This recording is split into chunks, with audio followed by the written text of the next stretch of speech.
Bea Alonzo, ibinahagi ang mga espesyal na detalye ng kanyang simpleng civil wedding kay Vincent Ko. Mas lalo pang kinilig ang mga tagahanga ni Bea Alonzo matapos niyang ibahagi ang ilang personal at hindi pa nalalamang detalye tungkol sa kanyang naging civil wedding kay Vincent Ko. Sa kanyang mga post, ipinakita ni Bea na hindi kailangan ng engranding selebrasyon upang maging makahulugan ang pinakamahalagang araw ng kanyang buhay.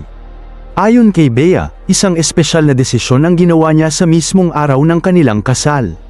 Sa halip na ipaubaya sa isang professional makeup artist ang kanyang look, siya mismo ang nag-ayos ng kanyang sarili. "I don't normally do my own makeup for special occasions, but for my wedding day, it just felt more personal." Ipinakita nito na nais niyang maging mas personal at mas malapit sa kanyang puso ang bawat detalye ng kanilang pag-iisang dibdib. Hindi rin umano sila kumuha ng professional wedding photographer. Sa halip, ang kanyang showbay ang siyang nagboluntaryong kumuha ng mga larawan na nagsilbing alaala ng kanilang espesyal na araw. "We didn't have a wedding photographer, so my showbay stepped in and captured these memories." Pwede ka na talagang maging professional photographer.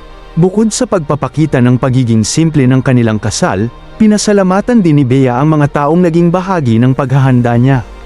Biniro pa niya ang kanyang mga naging makeup mentors matapos niyang siya mismo ang gumawa ng kanyang bridal look. "Years of sitting in Miss Ting's and Vard's chairs, I hope I made my teachers proud." Nagbigay rin siya ng taos-pusong pasasalamat sa kanyang hairstylist na si Ayu Manawag, na agad tumugon sa kanyang huling minutong paghingi ng tulong. Ayu Manawag, who said yes to a last-minute SOS without hesitation, "Love you."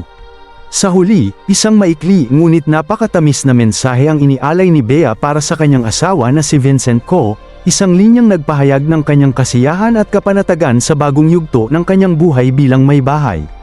"My bestie found her home. I love you." Marami ang naantig sa simpleng ngunit makabuluhang kwento ni Bea Alonzo.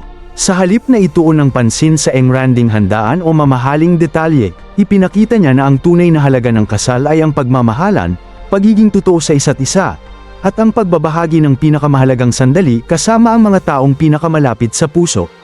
Ang kanilang civil wedding ay nagsilbing paalala na ang pinakamatitinding alaala ay kadalasang nabubuo sa mga simpleng sandali na puno ng pagmamahal.